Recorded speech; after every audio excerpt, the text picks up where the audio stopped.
What's up, guys? I'm Livin, and today I am very happy. You know why? Because the Prehistoric Kingdom devs have just dropped the dev diary for July 2025 with a bunch of brand new information.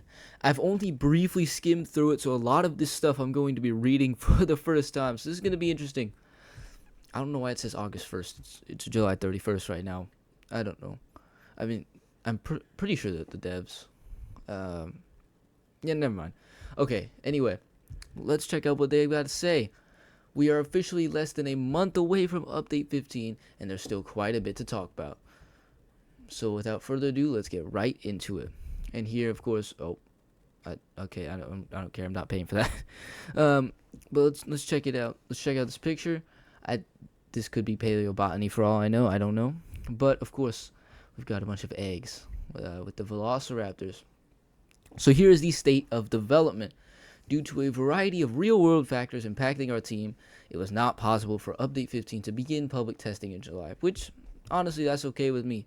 If they've got stuff going on, I'm going to let them get that done, because if they can't get that sorted, then, the update's not going to be as good as it could be. Alright, and this is what's going to be coming in the public testing branch. Ready for players as soon as possible, and this is what's going to be coming in the full live update coming late August. So let's check it out. In the public testing branch version, we are going to be getting Gallimimus, of course, very cool, the new dinosaur, paleobotany and paleoflora excavations, which is going to be pretty cool as well. It's going to be awesome to create all sorts of new environments. Animal courtship, breeding, and nesting. Again, that's going to be super sick to finally see how it works in real time while playing the game, not just reading through it. Animal look IKs, which is there's more on that down below. Animal milestones, which again there's more down below. The new nursery menu, which is going to be super cool. By the way, they say it down here, but a lot of the stuff can be found in last month's dev diary and the previous month, like the month before last month, because a lot of this stuff doesn't really get talked about in detail. But we're also going to be getting new landscaping menu and landscaping improvements, which is also down below. Some stuff on that. New research trees, which I'm interested. My keyboard turned off. New research trees. That's gonna be really cool to see. Because I do like to play challenge from time to time. I don't record or anything. I just sometimes like to hop in and play. There's going to be an improved world grid, challenge mode rebounds. Overall, this is going to be a very cool update. And then in the full update, which is going to be dropping in late August, we're going to be getting Oviraptor, animal aggression and fleeing, which I know a lot of people are very excited for, me included. Animal vegetation browsing, which is also going to be sick to see, and new feeders and feeder enrichment items. There's a little bit down below. As I said, definitely check out last month's dev diary. I have videos on them. You can go check them out if you want, or you can I'll put a link in the description to the website. You can check them out for yourself. And as for the release date of Update 15, they're going to be dropping a trailer within the next week, which is so exciting. I don't know if I'll be covering it. I might.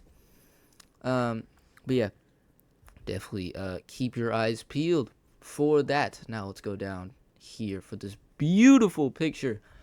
This is what's coming in Update 15. Oviraptor. I think I'm just going to read off exactly what it says right here. Joining Gallimimus in Update 15 is the equally, if not more, feathered friend Oviraptor. This small dinosaur is similar in size to Velociraptor, boasting rich plumage and a particularly elegant tail fan. I'm actually tweaking out.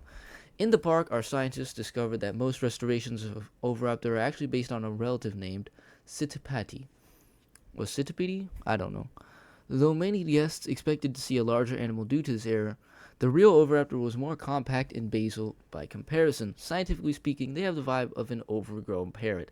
And this picture is beautiful. They really knocked it out of the park with the Oviraptor.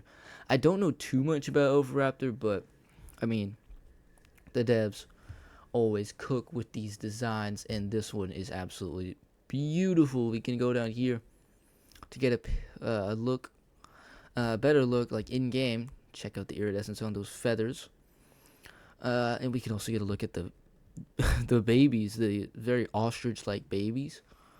The cracked eggs, very cool. Um, I'm assuming this is a female. That's a male, or I don't know. But yes, a very cool picture. Having lived in the deserts of Cretaceous Mongolia, Oviraptors are a great companion to animals like Protoceratops. The pair go great together with some paleobotany too. This picture is also very beautiful. We got some Protoceratops and some Oviraptor, and I don't know, maybe there's a Velociraptor somewhere in this picture that wants to hunt him down. All right, that's it for the Oviraptor. An awesome addition to the game. It's going to be so cool to finally get this guy. But let's go down to the next one. Animal milestones. Last year, we introduced a new scoring system for animals called animal points to spend. Oh my goodness. Depending on the species, its individual size, mutations, growth stage, etc., would all contribute to its final value, making it more or less appealing to guess. In Update 15, we're adding onto the system through animal milestones, a collection of achievements that can be completed throughout an animal's life. With each milestone that's unlocked, the animal will receive extra points depending on how much of an accomplishment it was. Some examples include ancestor. Became an ancestor to over 3 generations of offspring. Newborn, naturally born in the park. Alpha became the leader of a herd. Unrequited lover. Unrequited lover. I don't know how I added the S. Yeah, I'm just tweaking out right now. Unrequited lover. Attempted courtship 3 or more times without success. That's tragic, honestly. And we can get a closer look, so it'll be like this trophy one. We can get it. Look, we've got the newborn, senior, parent, and of course there will be many others. Well, it says right here, currently around 20 milestones implemented in Update 15, with more planned to be added as the animal AI continues to grow in complexity, which is awesome. This is a nice feature. I'm very interested to see all 20 of them. So yeah, it's going to be pretty cool. Now on to this next feature, Animal Look IK. One of the lesser discussed aspects of Update 15 is the inclusion of Animal Look IK, allowing animals to look at other creatures and objects. Due to our seamless ontogeny, rigging pipeline, and diverse neck shapes across the animals, this has been quite the undertaking.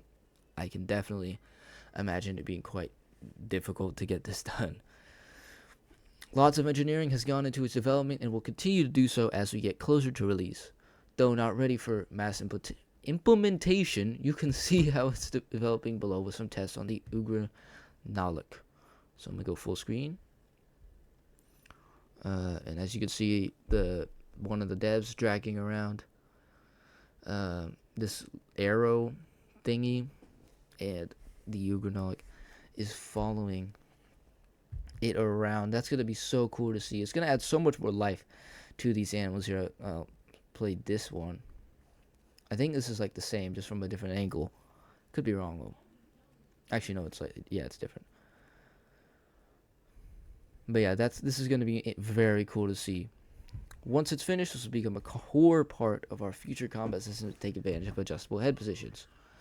That's very exciting. It's going to be very exciting to see. Now, what we have down here is an update to the global grid.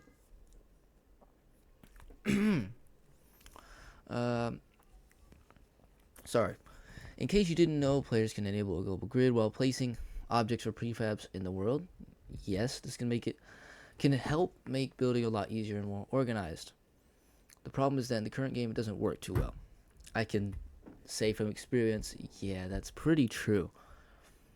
And they've improved it a lot, and it now includes building fences. Like, fences can now be built on the grid, which is so cool. Wait, this is a video? Oh wait, this is also a video? Hold up, I didn't even realize. Yeah, let me play it. Let's check it out. Okay, yeah, that was pretty standard. Uh, Overall, the grid just looks better, and I feel like it feels better too. Like, and with the fences being able to be built on it, that's going to make building like perfect enclosures much easier. Of course, you can always turn it off as well if you don't want to do that.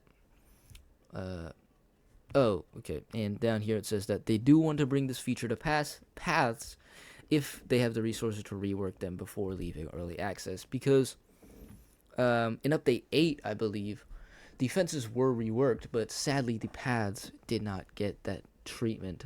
So hopefully they can be added. Hopefully they can be reworked before leaving early access. And now onto the next feature, which is feeders. Well, new feeders. One of the most anticipated parts of this update is the addition of new feeders, which is of course very exciting because all the feeders are like the exact same. Increasing the player's choice of feeders is crucial to us, as in Update 15, some animals will not only want multiple diets present, but multiple feeder designs for enrichment too. This process began with designing a library of updated food assets that can be sprinkled across the upcoming feeder types. Though they adhere to the existing diets, their content is much more diverse. For example, the fish diet can now include crabs and squid. So let's take a closer look at this picture, see what I can find. So we've got the meat one. This one looks much more diverse. There's also an egg. Interesting. Very like gory. Looks awesome. Dinosaurs are going to be enjoying that. Down here we've got like some watermelons, bunch of blueberries, lemons, bananas. This is of course the fruit. Kiwis, oranges or something, tangerines. I don't know. Loads of different things like melons, like I forgot the name of the specific melon. Yeah, I'm blanking. But this looks very cool as well, and there's also some like bedding under it, which is like this. Or this is probably hay or something, would be my guess. And then here we've got like pumpkin, lettuce, lots of greens, a pepper, I think. Yeah, I think that's a pepper, corn, stuff like that. Up here, there's loads of fish. I don't know what all this stuff is. Teeth, scales, I don't know. We've got fish, crabs, some shells. Wait, that's not a crab. That's a squid. That's a crab. There's some shells.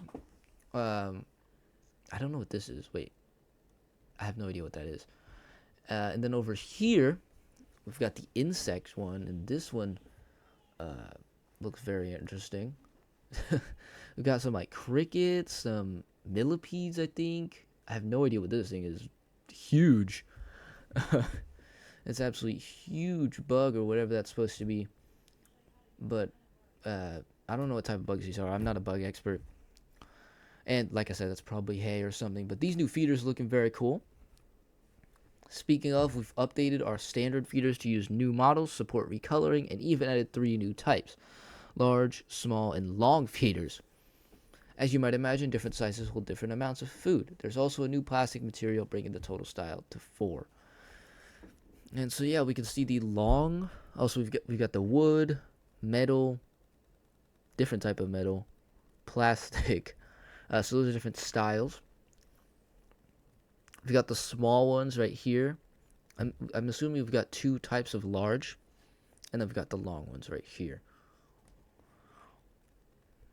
In addition to the 3 new feeder sizes, they're also aiming to add a few new feeder types. And this looks very cool. A plastic fish carcass. They've got a bowfin and a tuna. Whoa, that tuna is absolutely huge, but probably gonna need it to feed a Spinosaurus. And the keepers will put chunks of fish in there. This is gonna be very cool to see. And this is just showing that thanks to their height, the Gallimimus can eat from the tall feeders. And they're hoping to expand this to Hadrosaurus, which would be pretty cool. Also got a baby. I don't know if he can eat from there. Hopefully not. I mean, maybe he can jump up there. No, definitely not. Okay, next up we've got some landscaping improvements. Um, I'm not gonna really go over this because I feel like this video is being much too long, but it is very cool. We're getting like some different brush types, as you can see right here. Different grass blend, well, not grass blend, texture blends to make it easier to make like more realistic environments and stuff like that. And then hold up, let me see. Also, the grass blades can stay. Uh, and also automatic, uh, like I don't know how to say it. This automatic slope texturing, yeah, which we can see in this video with the rocks automatically being painted up, and this is going to be really helpful just in the ease of making exhibits, and this picture really shows it. The devs have been having way more fun designing habitats, and I know I will be too with these much better landscaping improvements. There's also some Pachyrhinosaurus, and that is it for this dev diary. We've got some beautiful art right here. Oh, that's not art. That's a picture from the game, which is art. It's art. um, but yeah, we got some beautiful art right here from Rot NEXE, Carvent, and Assassin Spino. Definitely jump on the Patreon if you can help, and like they said, keep an eye out for Update 15's trailer. I believe that's it for me. That I covered the whole dev diary. If you want to check it out for yourself, there will be a link in the description. But for now, like I said, that's it for me. I'll see you guys in the next one. Bye.